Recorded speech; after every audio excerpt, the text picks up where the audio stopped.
একবার একটা শেয়াল বনে বিচরণ করছিল। ও একটা ছোট্ট শাবক দেখতে পেল। ও ভাবলো আজ একেই আমি খাবার হিসেবে গ্রহণ করব। আশেপাশে দেখলো কেউ দেখছে না, তো কেউ ছিল না। আর সেই শাবকের ওপর আক্রমণ করলো, যা হলো একটা ঘোর অপরাধ।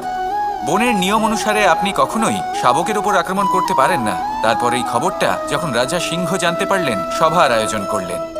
কিন্তু সেখানে শেয়াল বলল, আমি তো এরকম কিছু করিনি। কিন্তু যদি আপনি এরকম বলেন, কোনো প্রমাণ দিন, এর কোনো সাক্ষী আছে? তখন রাজা সিংহ পেঁচাকে ডেকে পাঠালেন, যে সেই মুহূর্তে বৃক্ষের শাখার ওপর বসেছিল। সে সব কিছু দেখেছিল। পেঁচা সব সত্যি কথা বলল, আর শেয়ালকে মৃত্যুদণ্ড দেয়া হলো।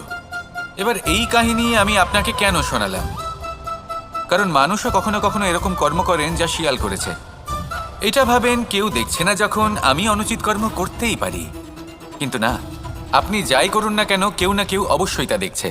কোনো ব্যক্তি না হলেও কোনো প্রাণী, না হলে কোনো যক্ষ বা দেব বা প্রেত। যদি এনারা কেউ না দেখেন, তাহলে ধরিত্রী মাতা দেখেন, যেখানে দাঁড়িয়ে আপনি সেই কর্ম করছেন, তাই না? তাই একটা কথা সবসময় মনে রাখবেন, কে দেখছেন কে দেখছেন না সেই বিষয়ে ভাবা ছেড়ে দিন। এটা খুব সহজ কথা। আপনি যদি উচিত কর্ম করেন, উচিত ফল পাবেন। যদি অনুচিত কর্ম করেন, তাহলে আপনি অনুচিত ফল অবশ্যই পাবেন। সেই জন্য উচিত পথে চলতে থাকুন, উচিত কর্ম করতে থাকুন, আর আমার সাথে ভালোবেসে বলুন, রাধা রাধা।